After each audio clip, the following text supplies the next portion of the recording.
Merci Baïbanso Balandaka Biso na Benjamin Mwanamboka TV. Ezali chaîne où to beta na binoma sur la politique en tant que Congolais pe ba payanyonso monde entier.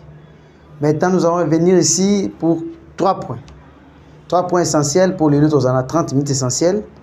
To glober la Maïtali, le monde multipolaire. To glober la comment est-ce que politique et la famille démocrate est bouleversée. To glober la situation sécuritaire au niveau Est de la République. Quels sont les alliés à M. Président Félix? Peut to glober la comment est-ce que Kagame na balé na yeba ozali en débandade. Et les bosso to bani na Corneille Nanga. Corneille Nanga en bandade, pourquoi? Parce que procès na mwana mboka Costa Mutamba a lancé procès contre la personne des souris fabriquées par l'Union européenne, Corneille Nanga. Parce que je vous dis tout simplement ceci. Corneille Nanga, c'est un souris fabriqué par la communauté internationale. Précisément, ce sont des Européens, candidats des Européens ainsi que des Français. Tandis que le président de la France, Emmanuel Macron, a dissous le Parlement par manque de majorité au sein de la parti au pouvoir. Il y avait quelques députés, lui-même avec 12 députés. Il fait la dissolution du Parlement. Au niveau de l'Union européenne, une crise catastrophique. Oyo Macron na Jean Soros na M. Grencourt basali politique na bango ba échoué na katia Union européenne. Automoni Union européenne a décrété guerre contre la Russie. Union européenne avec des partenaires stratégiques. France, Okobuna na Russie. Tandis que la chambre noire de la Russie et la Serbie, qui est un allié très stratégique de la République démocratique du Congo. Au Bomonaki Mukula avant-hier, la première dame serbienne, la femme du président serbien, a quitté le sol congolais. C'est pour des renforcements des capacités diplomatiques. Maman Denis Nyakero Bambote Bele, Andenge Oyambi, la première dame de la Serbie, a été dans le sol congolais, pe a zongi na Kimia Nyonso. Topesio Maton de Bele, félicitations la première dame Denise Nyakero, Yemoko le number 1, toujours en 2028, toujours la première dame, toujours Nyakero, toujours première dame. Voilà, ainsi que na niveau ya parti républicain na parti démocrate. Poye baeke, na chambre noire, le premier président américain, Yé Moutasala États-Unis, il a écrit ceci. Président Moko ya moi cité à cause de la membre au sein du même parti a emporté pouvoir. Kamala Harris. Kamala Harris, c'est un souris fabriqué par lui-même Joe Biden et sa famille politique. Et Kamala Harris ne fera jamais contreface au temps de Donald Trump. Tout le monde agitation au niveau Ukraine. Zelensky fait des agitations par dire il va négocier avec la Russie. Zelensky va négocier avec la Russie comment? Tandis que Zelensky, c'est un souris fabriqué par l'OTAN. Zelensky, c'est un saï-saï. Comme notre artiste saï-saï. Zelensky ne connaît pas la politique, il n'est même pas dans une famille politique. Zelensky, c'est un souris fabriqué par quoi? Par le théâtre. Qui est manipulé par l'OTAN ainsi que par les Européens. Zelensky lui-même retrouve que la partie démocrate en défaite. Donald Trump a le biboui. Tous les partis républicains, Bambo Tebele Bananaza, Bambo Tebele, Piska Bozali, n'engebo bouleversé carte et impérialiste au sein du parti démocrate, n'engebo étouffé 3e guerre mondiale parce que ils ont dit, l'Allemagne a dit ceci, la 3e guerre mondiale va aller du 2025 à l'horizon 2028. L'Allemagne. Parce que les États-Unis contribuent maintenant à renvoyer maintenant des différentes armes sophistiques au niveau de l'Allemagne. Or que l'Allemagne est le premier pays économique du monde. premier pays économique du monde. Aujourd'hui, c'est la Russie qui emporte. Mais dans la Deuxième Guerre mondiale, année 45, de 1914 à 1945, l'Allemagne y est moko. Il y a des dégâts au Kometaki, dans la Deuxième Guerre mondiale. L'Allemagne, l'économie allemande est cheatée dans toute étendue du monde entier. Aujourd'hui, c'est 40e. Maintenant, aujourd'hui, les États-Unis veulent utiliser encore l'Allemagne. Les Allemands, n'attendent pas passé, pour décréter que non, nous sommes abstiens. Dans ma était le conflit au monde. Nous sommes abstenir. Pourquoi? Parce que biso Allemagne, tu vois que dans la Troisième Guerre mondiale, tandis que tu pédales rôle dans le niveau monde entier. Maintenant, Zelensky en panique pour Donald Trump à l'Obiboy. Tout l'endroit où ils allaient à l'Union soviétique, parce que les États-Unis, ils ont récupéré Gorbatchev pour dissoudre l'Union soviétique Mobimba. On avait vu en 1959-58, Lumumba a Kenaka na Russie pour assurer l'indépendance. Martin Kassavoubou, il était ignorant, utilisé par les Européens. Mobutu est venu un souris fabriqué par l'Amérique. Et en 1994, pour voir Mobutu américain, ils vont créer encore un souris fabriqué pour Kagame.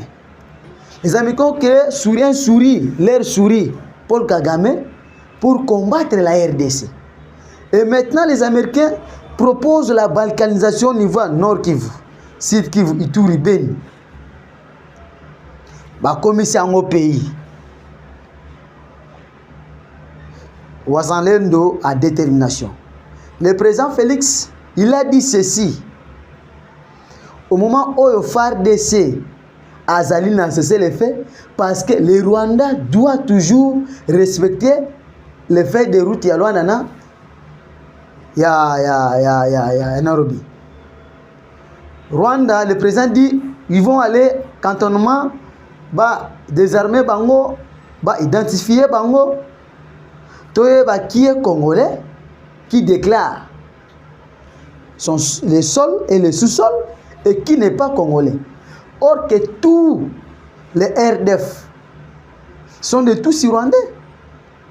On a posé une question très stratégique au niveau des médias français. On demande le président Félix, les tous ils sont des Congolais. Il avait accepté pourquoi? Il est arrivé au pouvoir, même pas avec la majorité. L'armée d'abord est dirigée par des étrangers, en commençant par le général Delphin Kayim, chargé des renseignements militaires. On propose le général Delphin Kayim chargé Laurent Désiré, Aena Afdel, Yemoko a se décrété à recruter Afdel. Tous Rwandais, au Bakotaki des gens, depuis 1994 jusqu'à, même avant, même de 80 jusqu'à 94, il n'y a pas combien belé. Laurent Désiré Aena Bango a décrété Tobengana Mobutu dans le pouvoir. Et Laurent, très bête qu'il était, Laurent va signer un accord et dire qu'il va donner 300 km de terre. Un individu comme Laurent Désiré Kabila va signer 300 km de terre à remettre au sein de tous les Rwandais. Oh, Félix, mon président Félix, a une difficulté parce que Laurent avait signé les accords. Et Kabila, le fils, il vient, il signe un seul accord avec les Américains. Il dit la continuité de tous les accords fournis par mon père. Joseph a dit, très bien. Kazemere Hippolyte, ou Ayaka, Nanzela, tout le bakuna zela vie. Oh, bisoto lukato zangote. Mais ils en ont tour na tour. Oh, non, le panier circule encore. Tomoni, président Félix va décréter autant, décréter na Rwanda balié. Azui Kenya ali. Azui Angola ali. Azui Uganda ali. Soudan du Sud ali. Gabon, Togo ali. Côte d'Ivoire ali. Cameroun ali. Benin ali. Nous sommes balié nani autant créé balié na wapi au sein de la structure africaine ou a créé l'Union africaine créée par les Américains ou l'IAC créé par les Américains, SADC créé par les Américains, CEDEAO créé par les Américains. Maintenant la Russie veut maintenant dissoudre ce système de politique. La Russie vient, il dissout le système politique créé par les Américains. Il y a Liboso Aye Adani qui dissoudre. C'est le président Félix qui a joué le rôle très capital. Il y a Golobano, tous les organismes africains au sein du Congo pour la guerre à l'Est. On va décréter maintenant quoi? On va décréter maintenant. Poutine propose au président Félix de s'intégrer en tant que président africain, président de l'Union africaine. Il arrive, dans la tête du président de l'Union africaine, tous les présidents, les différents présidents de souris fabriqués par les Américains, agitation. Tout le monde a dit le Tchad des arbres, Burundi des arbres. Le président, il récupère d'abord Tchad, il récupère Burundi, il récupère Afrique du Sud. Avec tous les présidents, tous les membres de la CEDEAO. La Mali, la Burkina Faso et le Niger. Aya récupéré, Poutine a décrété Bolungwana CEDEAO. Ibrahim Traoré, très décisif. Ibrahim Traoré, très décisif. Aye a Sangisi, le président à Mali et à Niger, Bolungwana CEDEAO. Ba créer plateforme na bango. Eza kolungwa na boumbu ya OTAN.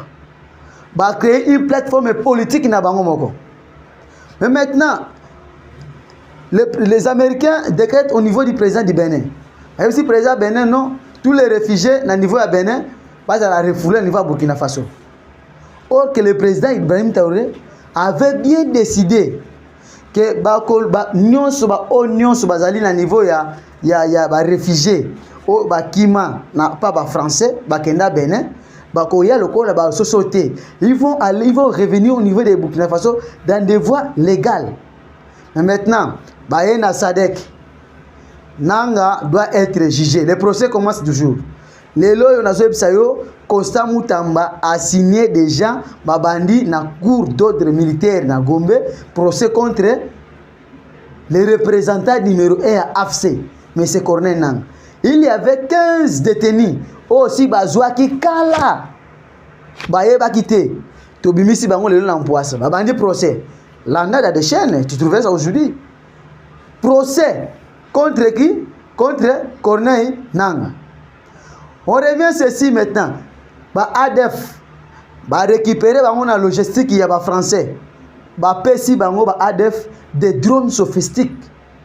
Tandis que c'est aussi une coopération bilatérale entre la RDC et l'Inde. Le président Félix a récupéré tous des drones intelligents et de captage. Il y a Indien, décrété en Est. Il y a des militaires sud-africains dans le cadre de la mutualité de forces de SADC, CDRC, récupérer des militaires sud-africains au niveau de Goma. Pour bazaki na carte boy. Bauti na Rumangabo vers Rutshuru centre. Projet na bango de Rumangabo vers Rutshuru centre. Bamensusu bazali à 14 km na Kiwanja. Batie base na Kiwanja. Aux environs de 7 km à 8 km à Sake. Bango batie ba base na bango. Or, ba drone intelligente, ou ba drone de captage des images et des attaques directes. Il y a un partenariat, la RDC et l'Inde, va récupérer Bango. Ouazalendo en force a détruit, a bombardé quelques 7 camions. Il y a Jeep de kamikaze, il y a RDF, il y a de Rumangabo, il y a niveau il y a Rutshuru, va récupérer Kiwanja aux environs Kituruku, un territoire, un village Kituruku, va tchaper base pour que bas envirer pour Corneille Nanga se préparer qui déjà que y faut frontière récupérer nous à récupérer Ituri aya récupérer Nord Kivu et récupérer Nord Kivu aya récupérer Beni akev directement Kisangani aya Katanga a mis déclaré na niveau Katanga le là président honoraire et ali carte o ba tous ba yaka nango na 1997 na Laurent Désiré Kabila. Laurent a se décrété qui président à niveau ya Katanga. Automoni Edi Kapen, le mon général Edi Kapen. Président Félix a nommé qui yo na Katanga pour salane musala. Nazo adressé na yo mon général. Edi Kapen, banoma ki yo na niveau ya katanga posa na musala. Tu étais pendant 19 ans comme un prisonnier politique. Oyo Kabila na batunaye ba John Boloko. Ba John Boloko wana ofani 19 ans. Président Félix a repéré grâce présidentielle. Au loin na niveau ya prison, ba pension peta colonel. Atiki on peta colonel te a élevé le sous na peta ya général. Pe a pension 21e région militaire na niveau ya Katanga. Tout le monde qui m'a mosali a décrété toutes les routes barrières par-ci par-là. Oui, vous aviez fait une musala malam, mais tu lobby na yo vigilance parce que nous na c'est un main noire contre eux. Une crise au sein du parti l'IDPS. Augustin Kabouya doit partir normalement parce que Augustin Kabouya c'est souri faroué par Jean-Marc Aboun Wagaboun. À la violation de l'article 7-9, il y a sorti à l'IDPS. Et chose grave, Kabouya vient encore dire, lui il devient le président intérimaire. Na règlement na assassin. Est-ce que na IDPS va voter à président? Aïe. Va voter à président? Aïe. Na statut, il y a parti. Il y a 2 personnes qui vont voter.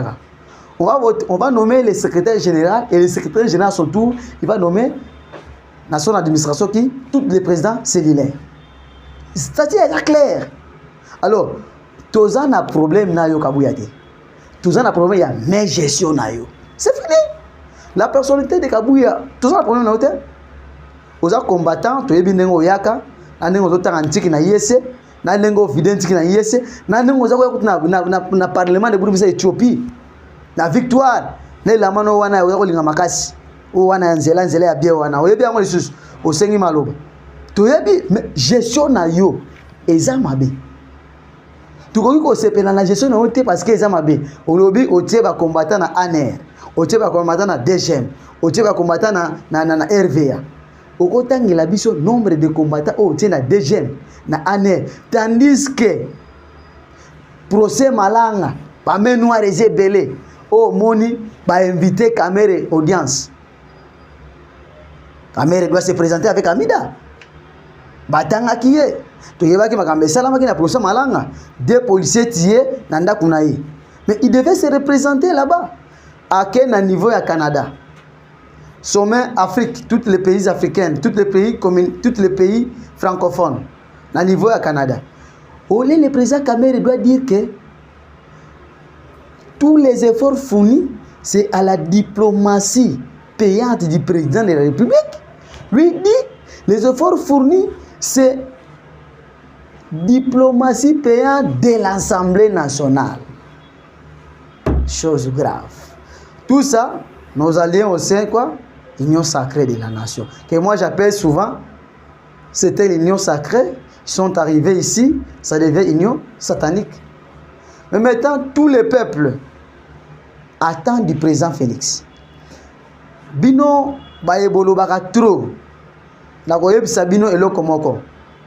Président Félix aye na sein à pouvoir. Akuti pouvoir si ekenda. So otuni batuya otuni bato Jefrem. Otuni bato Jefrem. Ba koyeba très bien eloko wana. Mbongo nyonso ezako uta libanda. O Kabila ko 6 millions de dollars américains. Ezako kende nango kaka bongo. O Jeffrey Mayebi yango ezongi grâce à qui? Grâce au président Otomonaki un DG en place. Toyebi makamba salaki soki asalaki malamu. Bravo parce que nga naza wana pona cité ba komba ba tuté na publicité na bino. Nous on fait des analyses politiques. Nous allons critiquer et nous allons vous démontrer o ezali misala malamu mokonzi mboka aza ko sala. Lelo yo Julien Paluku fait une ordonnance pour stopper toute importation des produits boissons gazeuses alcooliques o ezo uta libanda mboka o économie na biso ba déstabiliser yango.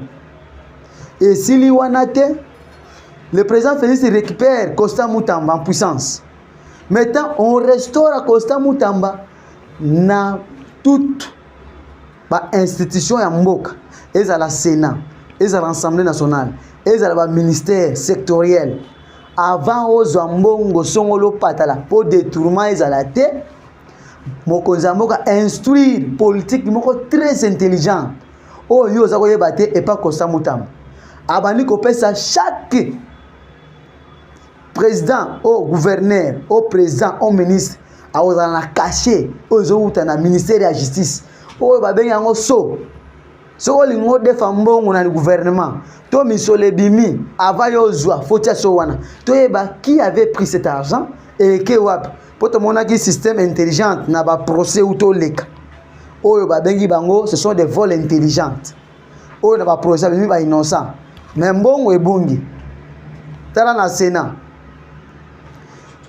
président intérimaire ya Sénat pendant 11 jours il va détourner 750 000 dollars américains 11 jours à Moussala a détourné bon le président Kinduelo bureau d'âge du Sénat retrouve fonctionnement du Sénat moi c'est fonctionner exact pour détournement ezalaki enquête en cours mais toujours justice tozali ko la makambo justice IGF faut alengete akende alengete Gilles alengete faut akende Gilles alengete faut akende au servir mboka malamu mais Gilles alengete faut ça nini okende pourquoi parce que mes gestion voilà balobaki IDPS batape PRD balobi IDPS biso to kimisa ba voleur oui Nicolas Kazadi singaki soin médical à niveau Afrique à niveau ya France azongi na mboka.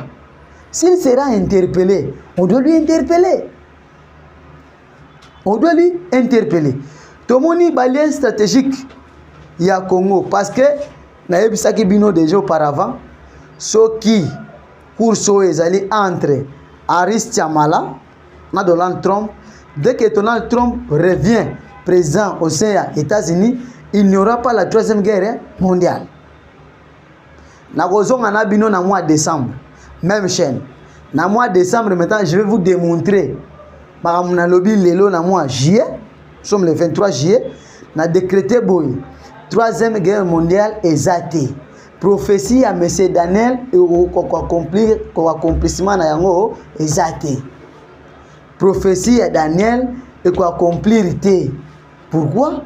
Parce que l'Union soviétique et la Chine basalaki ba relation na bango diplomatique otomoni Turquie azana OTAN mais azana famille BRICS otomonaki Turquie yemoko a se décrété un allié stratégique ya RDC Oyo Serbie, un allié stratégique, il y a RDC, Brésil, un allié stratégique, il y a RDC, Afrique du Sud, un allié stratégique, il y a RDC, Inde, un allié stratégique, il y a RDC, Iran, un allié stratégique, il y a RDC. Et c'est que l'on y est balien na biso, yoki bango na tangi, oyo tozo kena bango ebundeli na nini na Rwanda, parce que na niveau Rwanda tozo na posa il y a Paul Kagame te, mais mauvais politique amabe ya régime ya Paul Kagame faut elungwa. Paul Kagame na politique na ye esengeli alungwa en désordre pour que stabilité ait un niveau ya ba pays Grand Lac. Tomoni stabilité ya monnaie où tous les peuples congolais vont s'attendre. Tomoni réforme et armée est en cours. Mokonzi mboka a déjà liste et ça na table et tikali kaka nomination photo longola batu nyonso ba na armée na ndenge ya brassage na mixage auto décréter guerre Ituri Nord Kivu Beni Kisangani Goma Katanga Kasai Central Olomami Lualaba Kalemi, toute la région wana, des régions ciblées. Toko bando la réforme nan kuna après toyawa to sokoli na Kisasa, to sokoli na d'autres provinces. Maintenant esengeli oyeba ke to kene na carte d'identité. Je vais parler avec vous na Nkola Lobi, to lobela commerce ke to reçoit carte d'identité tous les tous rwandais. Il faut pas se dégager, il faut pas déclarer identité au Mobutu appelle ça d'une manière illicite. Au peuple congolais, dans les jours à venir, mutu na mutu a reçoit carte d'identité nationale nae. To suki wana ba yebato nyonso balandi biso na chaîne Benjamin Mwana Mboka TV, ezali ya bino un analyste politique ingénieur Antonio Kilizuma. Tokutana na bino mukolo ya Lobi sur les mêmes chaînes. Plus 243 82 86 74 209. Lobi plus 243 82 86 74 209. Même chaîne. Ciao.